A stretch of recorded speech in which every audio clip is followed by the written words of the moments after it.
Today what we're going to be doing is the optional inseam D-ring and doing the exterior boxed bottom. So if you are going to do the D-ring, you will need your D-ring piece. We can set this aside just for the moment.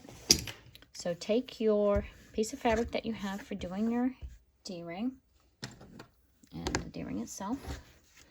What you're going to want to do is turn it over and draw a line straight down the middle here. Oops, that didn't work.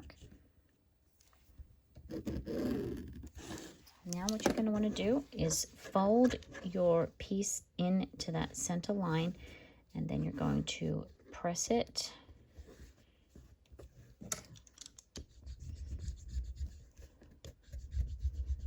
to make a crease there. The same on the other side.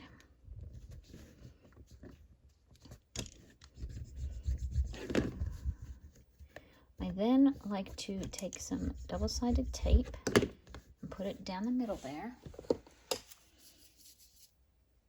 You can use clips if you prefer. I like the tape. Just place that down the middle, and then you just fold those pieces back in, and they'll stick down like that. Now we're going to take this over to the machine, and we're going to top stitch the edge on both sides at 1/8 of an inch.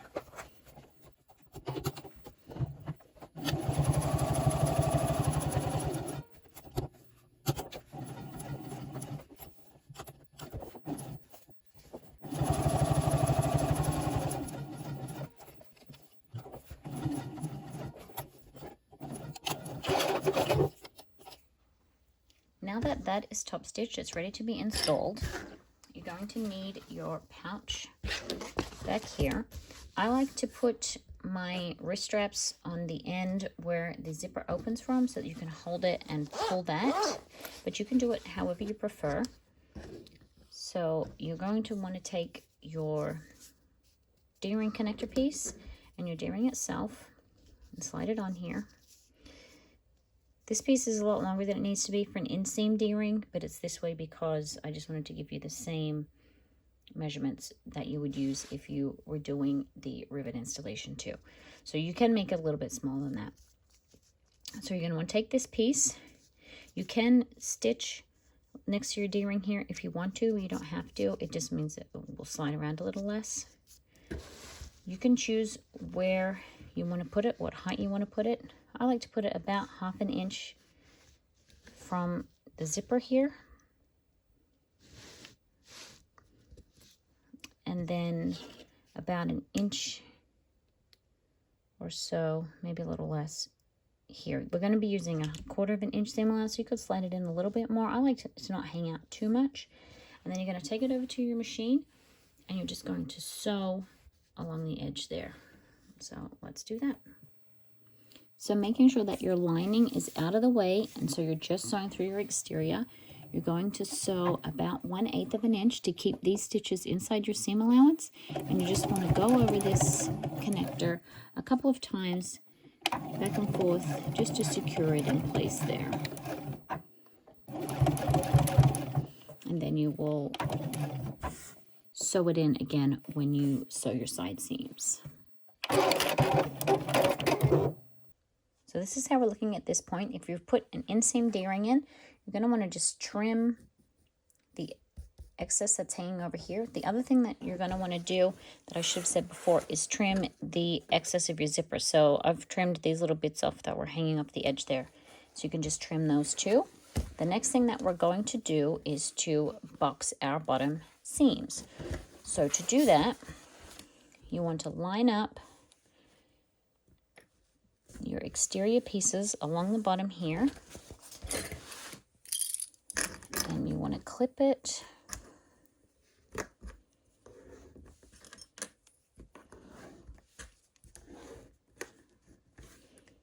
in place here, and then you're going to sew along here with a 1/4 of an inch seam allowance. making sure that you're using a shorter stitch length. I'm using 2.4. You just want to start at the end, back stitch a little, and then just sew along that entire bottom seam.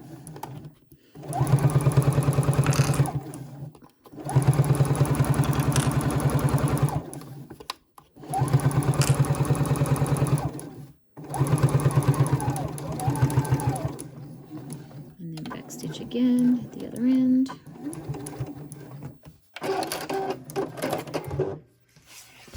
And you can see I've just sewn along the bottom there. And now we will go and I will show you how to do the exposed box bottom. What you're going to need now is a pen and your ruler. You're going to take your ruler and you're going to mark 1.75 inches up from the seam line, not from the bottom, from the seam line. 1.75 or whatever measurement you used for your boxes. If you did 2 inches, you're going to do 2 inches up from the seam line. So you're going to want to do that on both sides and then flip it over and do it on both sides here too.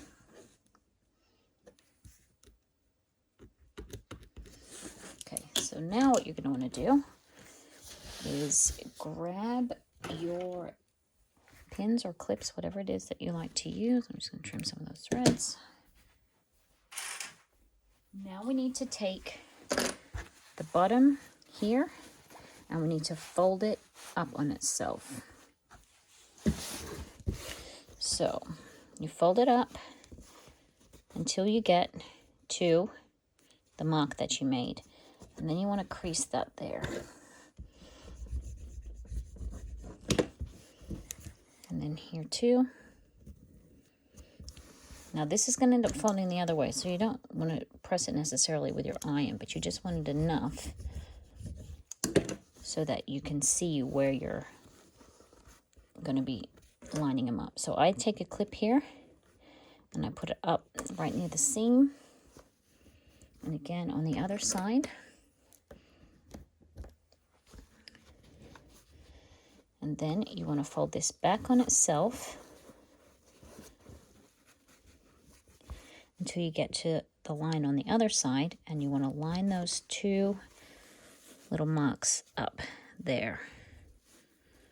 Then grab another clip, and then you can move this clip to be pinching all of the layers there. Repeat on the other side. Keep those little marks lined up as best you can. Clip that there, and then clip there.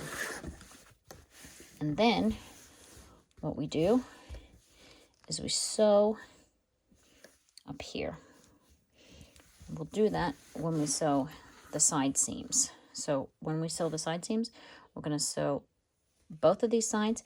When you get to where the seam is here, I like to go back and forth over that a little bit to give it some reinforcement. Then we're going to keep going up either of these sides and then to the bottom, leaving a good 4 inches on the bottom to turn the bag through. And if you're doing the rivet D-ring attachment, you're definitely going to want a decent sized hole because you're going to use that hole to put the D-rings in. So that will be the next thing that we will do, is doing the side seams, and that will show us how the box bottom is going to look. So that'll be the next thing. See you then.